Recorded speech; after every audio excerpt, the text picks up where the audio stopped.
All right, ladies and gentlemen, looks like we got a twofer. Same thing I talked about last video. Just the genders are switched with the offender. Another sad situation.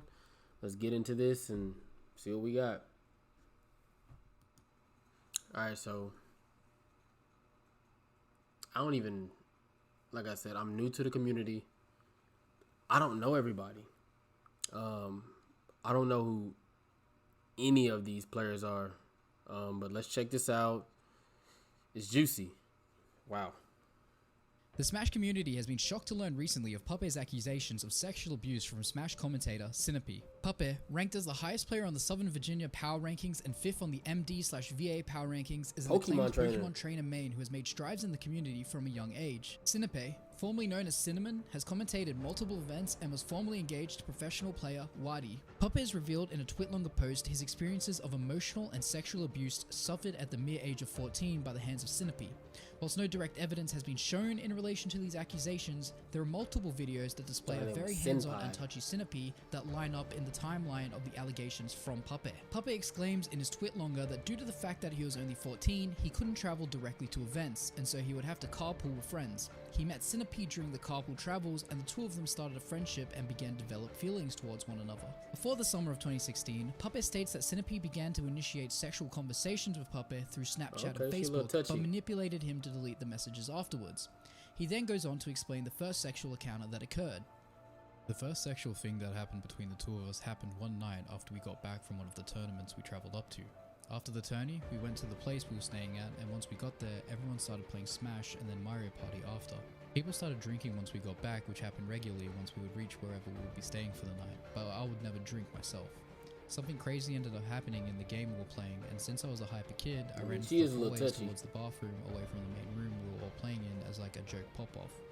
Cinnamon, who was pretty drunk at the time, then ran after me and tackled me to the ground and started to make out with me while laying on top of me. That incident probably happened for about 15 to 20 seconds, and then after we just went back and kept playing. This would then lead to Puppet developing strong feelings towards Sinope after numerous sexual encounters with her. Although Puppet doesn't go into direct detail about all the events, he would then go on to say that they would sleep together most nights after it happened, and that they would kiss and cuddle during these nights. He goes even further and states that their sexual relationship only went as far as oral sex, and although the sweeter relationship only lasted in the summer, it still fucks with his head to this day, and that is the reason why he has so many mental issues. Sinope allegedly would gaslight. Man, I can't believe I don't know who this guy is because he's main is Pokemon trainer, my freaking favorite. But once again, another sad situation, man. This girl is, another older person manipulating somebody young. Let's keep looking, man.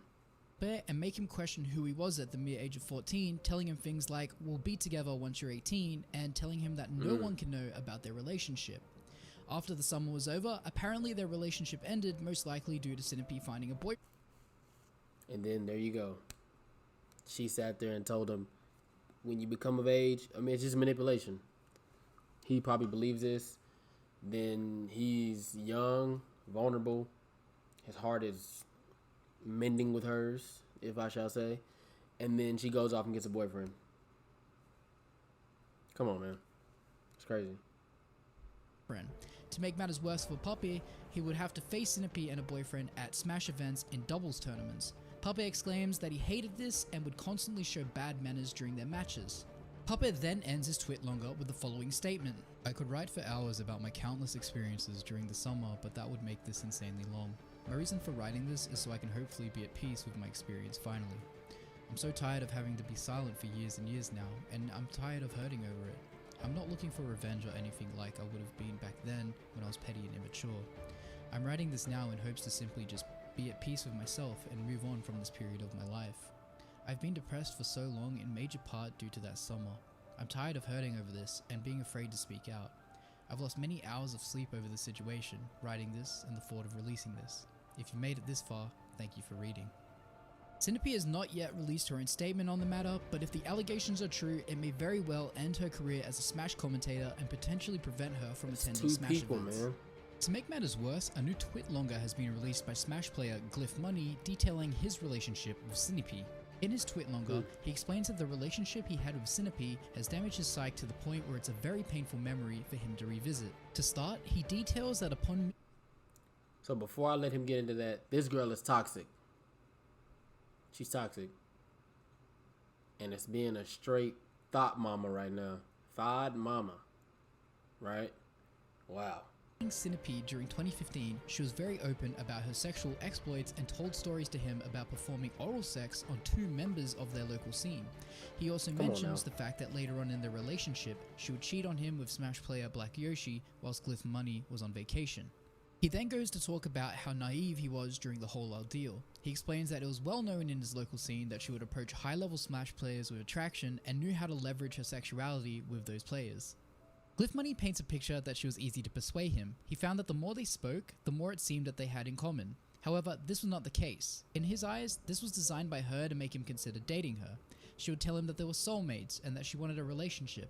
And so, they started to date. She's a Later manipulator. on in the relationship, he caught her on Smash Wi-Fi at 3 AM with another player, Archie. The one my He mama pressed her on warned the me about. unusual timing, and she claimed that she had a nightmare and that he was helping her calm down.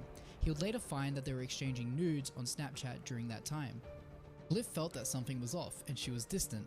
A week after him begging for the truth, she admitted that she was pursuing Archie sexually, and that she needed to be free to do what she wanted. She then said that she loved Glyph too much to break up with him, and that if they were to end it, he would have to end it first. The next paragraphs basically go into detail about how Glyph should have broke it off there, but he had such low self-confidence and was so in love with her that he couldn't initially do it. The next day, she would send him an apology explaining that it had only been for a second and that she felt horrible about breaking his trust. Supposedly, she had sex with Archie without his knowledge that Glyph and herself were dating. Glyph Money still forgave her though, and eventually she would go on to cheat again with Smash player Black Yoshi whilst Glyph was on vacation. The worst part is towards the end of their relationship. Glyph explains in his post, "The worst part was late into our relationship. I was feeling miserable I almost in the wanted to cut it relationship off and she say- wanted to have sex.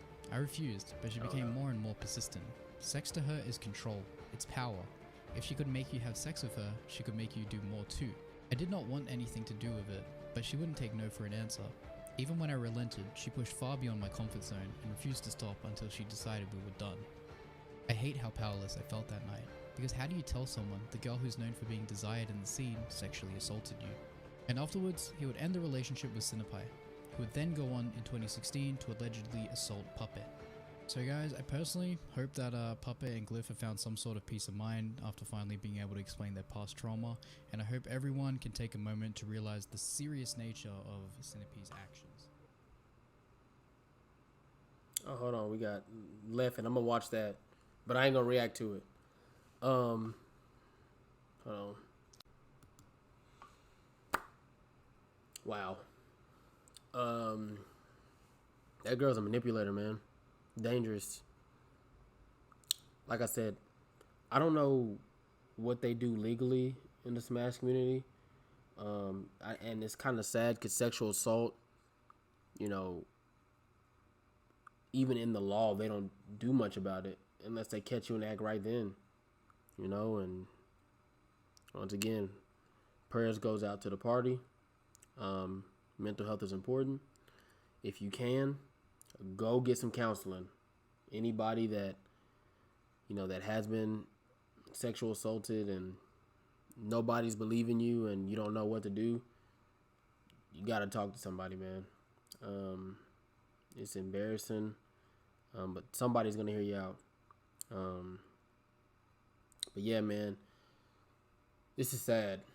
But you know, things will get better. And, hey, the sun will rise again. But hey, if you like my videos, like, comment, subscribe. Love you guys that's watching. And yeah, I like my hoodie better than the black shirt. Black shirt look faded, and I look like a freaking bum with no haircut already. And then, yeah, that shirt was dirty. I don't know why, but yeah, whatever. Naruto Akatsuki, we out.